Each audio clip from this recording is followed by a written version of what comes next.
Have you ever felt invisible to the people who are supposed to know you best? Like no matter how much you achieve, it's never enough to be seen?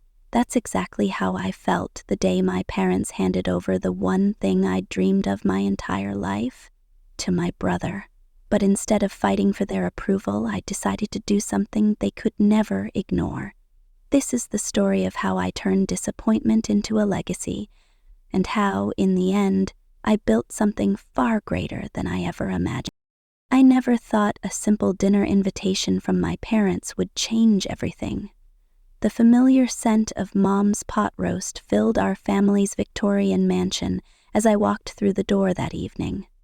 My name is Emily Harper, and at 30, I was about to discover just how little my parents understood me. "Emily, dear, please sit down," my mother said, her voice carrying that familiar nervous tone that always preceded difficult conversations. I settled into my usual spot at the antique dining table, where countless family dinners and milestone announcements had taken place over the years. The old mansion had been in our family for generations. Its elegant architecture and sprawling gardens were more than just a backdrop to my childhood, they were the canvas for my dreams. As an interior designer, I'd spent countless hours imagining how I could transform this space into a vibrant cultural and arts center while preserving its historic charm. "Your father and I have been discussing the future of the house," my mother began, fidgeting with her napkin. Dad adjusted his reading glasses, a habit he'd developed whenever he was about to deliver uncomfortable news. "We've decided it would be best if the house goes to Ryan." The words hung in the air like heavy smoke. Ryan, my younger brother by 3 years, whose greatest achievement to date was a string of failed business ventures and half-baked schemes. The same Ryan who had never shown any interest in the house beyond using it as collateral for his latest sure-thing investment.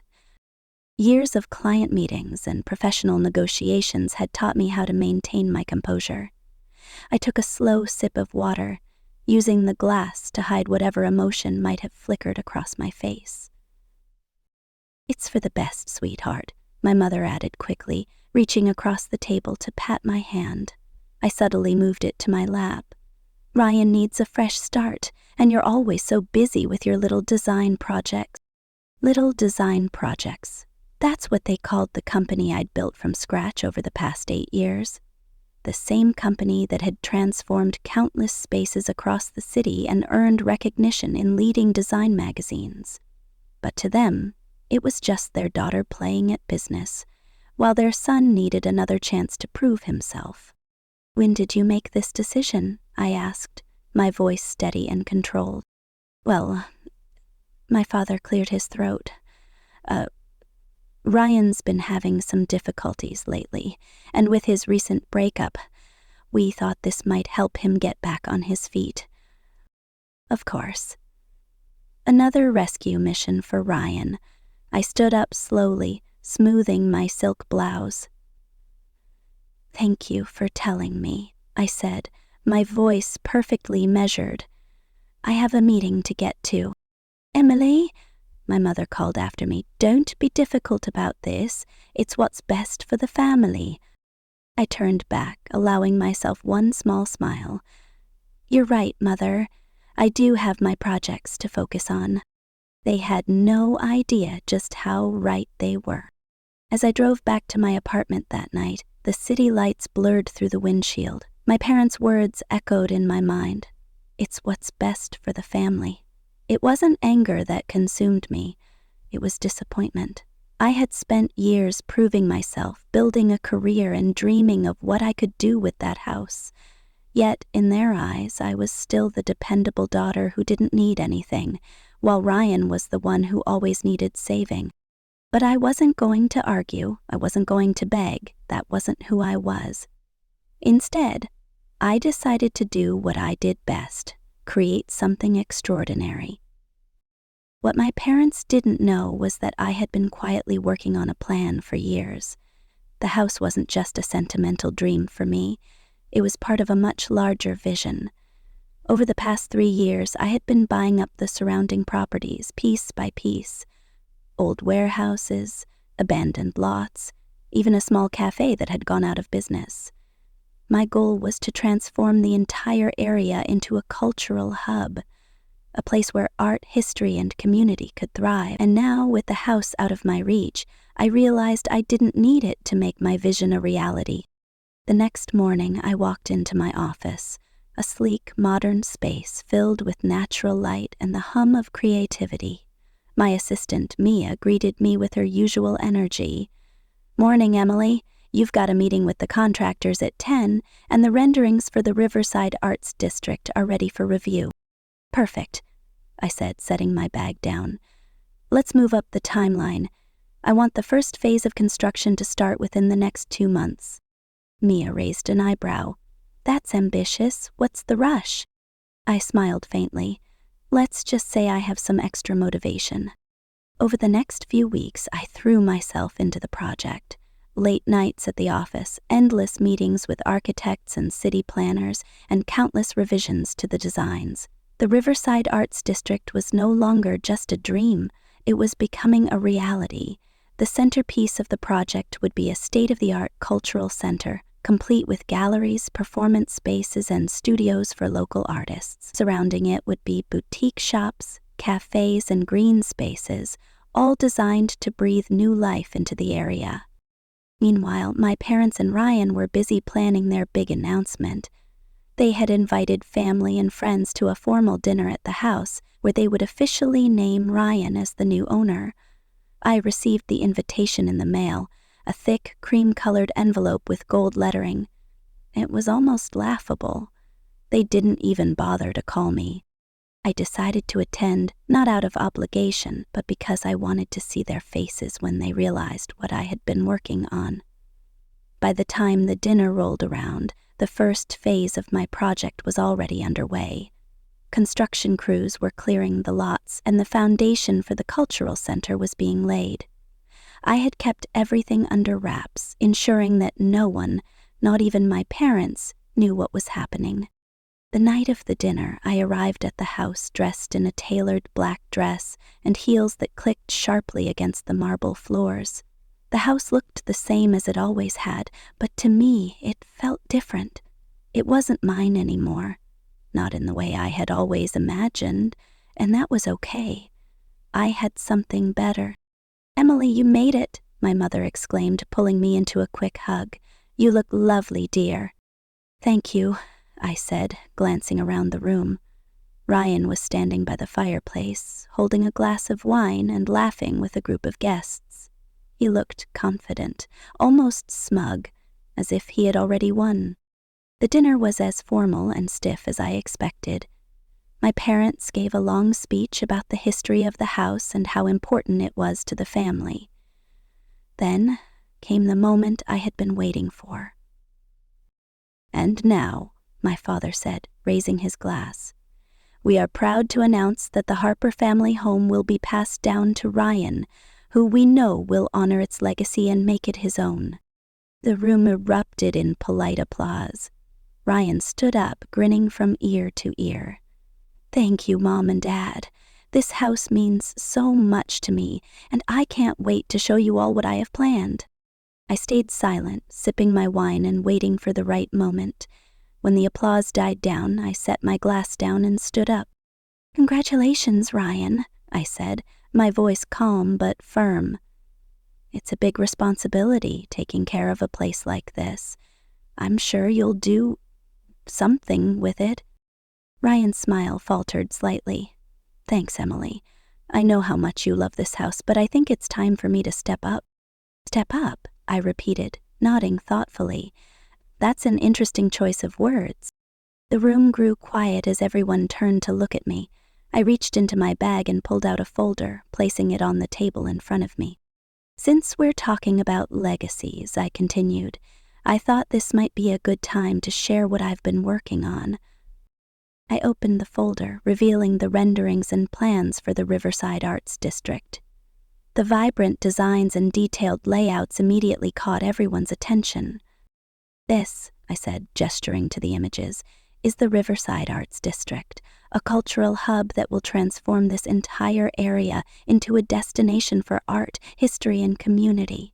It includes galleries, performance spaces, artist studios, and more. Construction has already started, and the first phase will be completed within the year. My parents stared at the plans, their expressions a mix of shock and confusion. Ryan looked downright furious. "You've been buying up the land around the house," he asked, his voice rising. "Why didn't you tell anyone?" "Because I didn't need to," I replied coolly. "This is my project, my vision, and unlike some people, I don't need to rely on handouts to make it happen." The tension in the room was palpable. My father cleared his throat, trying to regain control of the situation. "Emily, this is impressive, but don't you think it's a bit much? The house is part of our family's history. And I'm building something for the future," I interrupted. "Something that will benefit not just our family, but the entire community." For the first time, my parents seemed to truly see me, not just as their daughter, but as someone capable of creating something extraordinary. Ryan, on the other hand, looked like he wanted to argue, but he couldn't find the words. I gathered my things and stood up. "Thank you for dinner," I said, my voice steady. "I'll let you know when the grand opening is." As I walked out of the house, I felt a sense of closure. The house no longer represented my dreams. It was just a piece of the past. My future was waiting, and I was ready to claim it. The days following the dinner were a whirlwind of activity. The Riverside Arts District was no longer just a vision, it was becoming a reality. Construction crews worked tirelessly, and the buzz around the project began to grow. Local newspapers picked up the story, calling it a transformative project that would redefine the area. Investors and community leaders reached out, eager to be part of something so ambitious. Meanwhile, my parents and Ryan remained silent. I hadn't heard from them since the dinner, and honestly, I didn't expect to. I knew they needed time to process everything. But I also knew Ryan wouldn't let this go quietly. Sure enough, a week later, Ryan showed up at my office unannounced. I was in the middle of reviewing material samples with Mia when he barged in, his face flushed with anger. "Emily," he snapped, slamming the door behind him, "we need to talk." Mia glanced at me, unsure of what to do. I gave her a small nod. "It's fine, Mia. Can you give us a moment?" She hesitated but eventually left the room, closing the door softly behind her. I leaned back in my chair, folding my arms. "What can I do for you, Ryan?" He paced the room, his frustration evident. "What the hell are you doing? You're trying to overshadow me, trying to make me look like a failure in front of Mom and Dad." I raised an eyebrow. "Overshadow you?" "Ryan, this isn't about you. It's about creating something meaningful, something that will actually make a difference." "Don't give me that," he shot back. "You've always had to be the overachiever, the one who's perfect at everything, and now you're trying to take this away from me too?" I sighed, keeping my voice calm. "Ryan, no one's taking anything away from you. The house is yours. Do whatever you want with it. But don't expect me to sit back and let my dreams go just because you think you're entitled to something you haven't earned." His face reddened further, and for a moment I thought he might yell, but instead he slumped into the chair across from me, his anger giving way to something else. Defeat. "I don't know what I'm doing, Emily," he admitted quietly. "I don't have a plan for the house. I don't even know where to start." His honesty caught me off guard. For years, Ryan had been the golden child, the one my parents always bailed out. Seeing him like this, vulnerable and unsure, was new, and despite everything, he was still my brother. I leaned forward, softening my tone. "Then why did you take it, Ryan? Why didn't you just tell Mom and Dad you weren't ready?" He shrugged, avoiding my gaze. "Because they expect me to. They think if they give me this, I'll finally get my act together. But I don't know if I can." For a moment, I considered my options. I could let him flounder, let him fail, and prove to everyone that I was the one who should have been trusted with the house. But that wasn't who I wanted to be. I didn't need to tear him down to prove my worth. "Ryan," I said after a long pause, "you don't have to do this alone. If you're willing to put in the work, I can help you figure out a plan for the house, something that makes sense for you." He looked up, surprised. "You'd do that? After everything?" I nodded. "You're my brother, and as much as you drive me crazy, I don't want to see you fail. But you have to be willing to take responsibility. No more excuses, no more shortcuts." He hesitated, then nodded slowly. "Okay, I'll try." Over the next few weeks, Ryan and I worked together to come up with a plan for the house. It wasn't easy. He had a lot to learn, and there were moments when I wanted to throw my hands up and walk away, but to his credit, he stuck with it. We decided to turn the house into a boutique event space, hosting weddings, art exhibitions, and community gatherings. It was a manageable project for Ryan, and it aligned with the cultural vision I had for the area. At the same time, the Riverside Arts District continued to take shape. The first phase of construction was nearly complete, and the grand opening was just a few months away. The excitement in the community was palpable, and I couldn't wait to see it all come together. The day of the grand opening arrived faster than I expected. The Riverside Arts District was buzzing with activity as people gathered to see the unveiling.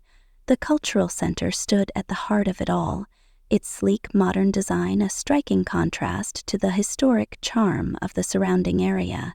Inside, the galleries were filled with works from local artists, and the performance spaces were already booked for months. As I stood on the stage, preparing to give my opening speech, I spotted my parents and Ryan in the crowd. They had come despite everything, and for the first time in a long time, I felt a sense of peace. "Thank you all for being here today," I began, my voice steady and confident. "The Riverside Arts District is more than just a project. It's a celebration of creativity, community, and the power of vision. This space is for everyone, and I hope it inspires you as much as it has inspired me." The crowd erupted into applause, and as I stepped off the stage, my parents approached me. My mother's eyes were misty, and my father looked uncharacteristically emotional. "Emily," my mother said, her voice trembling, "this is incredible. We had no idea you were capable of something like this." I smiled faintly. "I've always been capable, Mom, you just never noticed." She reached out, taking my hand. "We're so proud of you, and we're sorry for not seeing it sooner." My father nodded, his voice gruff. "You've built something amazing here, Emily. Truly amazing." Ryan stepped forward, a sheepish smile on his face. "The house is coming along, thanks to you. I couldn't have done it without your help." I looked at him, my little brother, who had finally started to grow up. "You're welcome, Ryan. Just don't mess it up." He laughed, and for the first time in years, it felt like we were on the same team. As the sun set over the Riverside Arts District, I stood on the balcony of the cultural center, looking out at the bustling streets below. This was my legacy.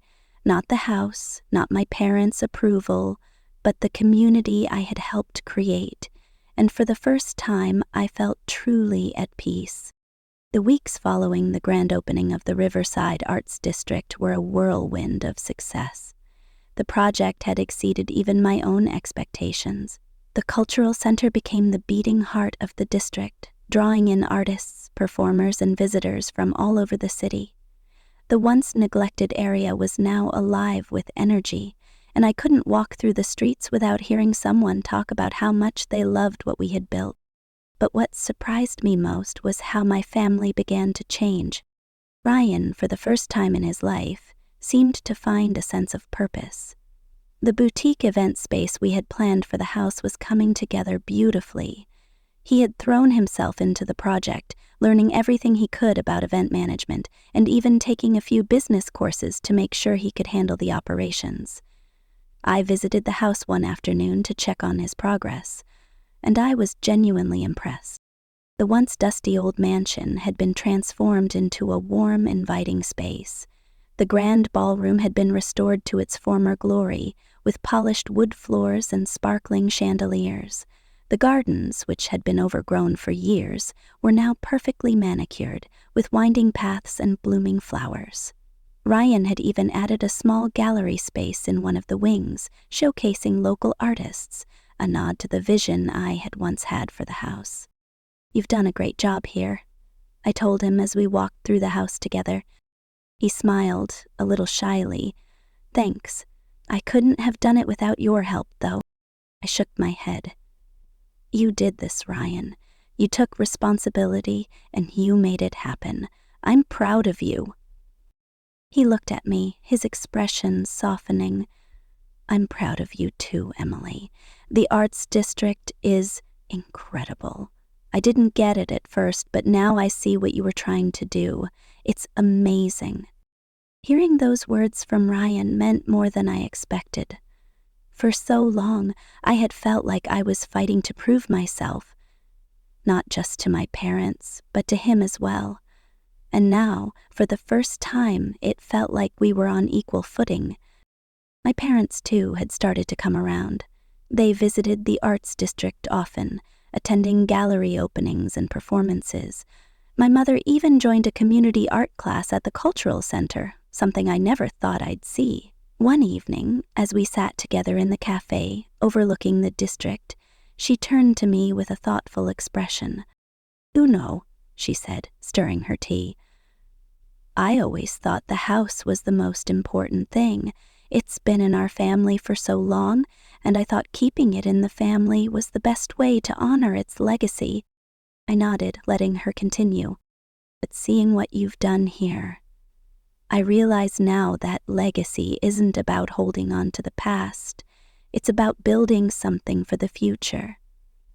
And you've done that, Emily.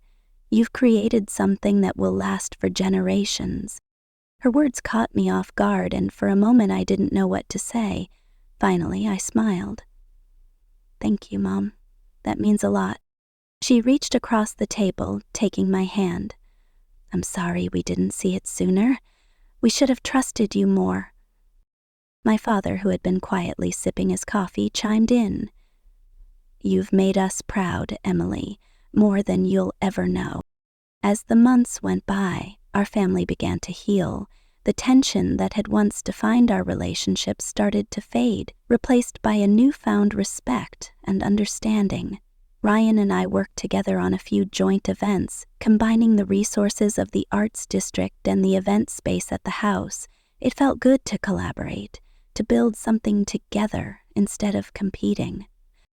One evening, as I stood on the balcony of the cultural center, looking out at the glowing lights of the district, Ryan joined me. He handed me a glass of wine and leaned against the railing. "You know," he said, "I used to think you were just trying to outshine me, like you had to prove you were better at everything." I glanced at him, surprised by his honesty. "And now?" He smiled. "Now I realize you weren't trying to outshine anyone. You were just being you, and that's pretty damn impressive." I laughed softly, raising my glass. "Well, I'm glad you finally figured that out." We clinked glasses, and for the first time in years I felt a sense of peace between us. We weren't rivals anymore. We were siblings, partners, and maybe even friends. The Riverside Arts District continued to thrive, and so did the event space at the house. Our family gatherings, once tense and filled with unspoken resentment, became something I actually looked forward to. My parents, Ryan, and I had found a way to move forward, not by clinging to the past, but by embracing the future. One evening, as I walked through the district, I stopped in front of the cultural center and looked up at the sign above the entrance. It read, "The Harper Center for Arts and Culture." I had named it in honor of our family, not because I needed their approval, but because I wanted to. This was my legacy, but it was also a part of theirs. As I stood there, watching people stream in and out of the building, I felt a deep sense of fulfillment. I had built something that mattered, something that would outlast me. And in the process, I had found something even more important, a stronger bond with my family and a sense of pride in who I was. Success, I realized, wasn't about proving anyone wrong. It was about staying true to yourself and building a life you could be proud of, and I had done just that.